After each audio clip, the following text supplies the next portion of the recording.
This is my view looking out the window of a commercial airliner on the way from Greater Cincinnati Airport to the airport in San Francisco, California. We're flying over the Rocky Mountains at this point. We are en route to the airport in Tokyo, Japan. So as my kids are growing up, they were heavily into anime, and in May of 2019, my son Christian and I finally just decided, hey, let's just do it. Let's get on the plane and just go over and explore. So this was on the trip out to San Francisco. Once we start getting closer to California and getting down a little bit lower in altitude, you can start seeing some greenery.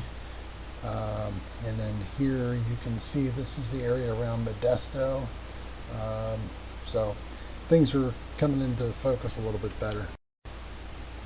So we finally arrived at the airport in San Francisco in anticipation of getting on our next flight. We're again going to stick with United, and there's the plane. So that's the one we actually flew to Tokyo. Biggest plane I've ever been on in my life. It's a Boeing 777-300. So I wanted to get this close up of the engine, which is a GE90. I've done some work on this before. It is an enormous engine, and it only takes two to make that plane fly. They have a 90-inch opening. I'm only 72 inches tall, so I literally could easily walk through that engine. So this is the inside of the cabin, and like I said, biggest plane I've ever been in. I'm used to a seat configuration that's like 3 and 3, or 2 and 2, or 2, 3 and 2. This particular one is 3, 4, and 3. And not only is it the widest, but you can see here looking forward how many compartments like that there are, and then looking behind us how many more there are. So each compartment is like the size of a regional aircraft, and there are multiple compartments. There's like 5, maybe 6. So it's almost like a flying town. It holds about 300 plus people. I really got a kick out of the customs paperwork you have to fill out. Like here at the bottom of this first document, it's asking you about controlled substances and such, and it's asking you, and only going to Japan would they ask you the question, are you carrying any swords? Where else would you hear that? Some of the other funny stuff on it is, do you have any machine guns? Or the best is, are you carrying any crocodiles? So at long last, we are taxiing to leave San Francisco International Airport. Going to be a 12-hour flight. There is free access to movies the whole time you're in flight.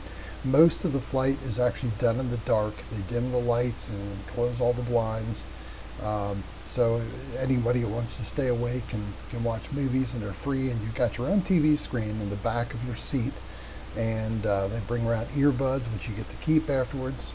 So this image that you're seeing here is actually our flight path, and this can be seen at the front of the cabin, or it can be seen in the TV screen on the back of the seat in front of you.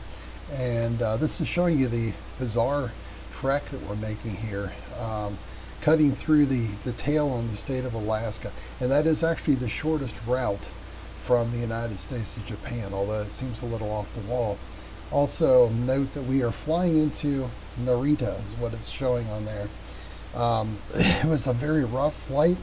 Had some really strong headwinds. We went up to over 40,000 feet to see if we could get over them, and we still had headwinds of over 100 miles per hour. So once we started getting near Japan, that plane was shaking like a barn in a tornado. So we are trying to get to Tokyo, and by the way, that is not a 3-syllable word. It is not Tokyo.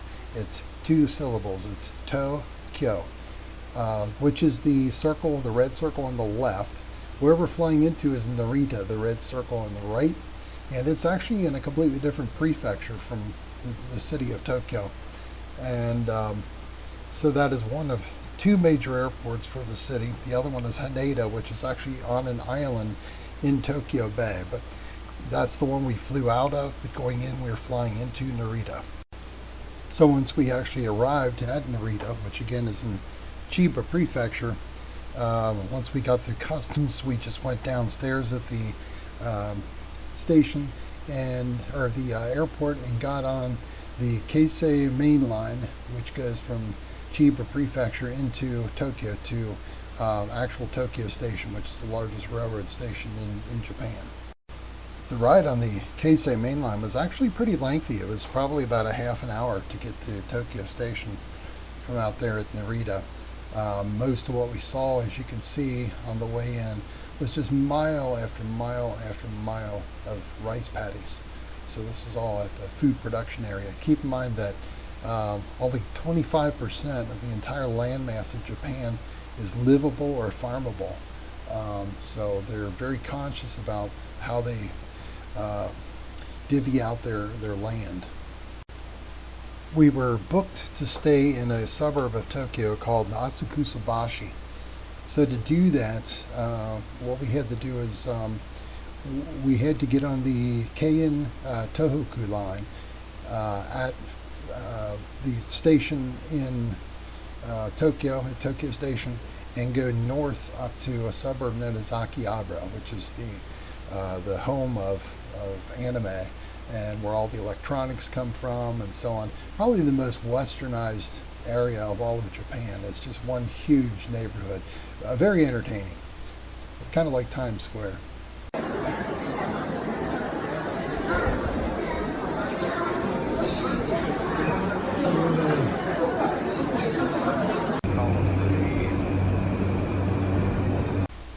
So once we get to Akihabara, the next thing we need to do is get on the east-west line. There's the Sobu line, and this will take us over to Asakusabashi. It's only one station away.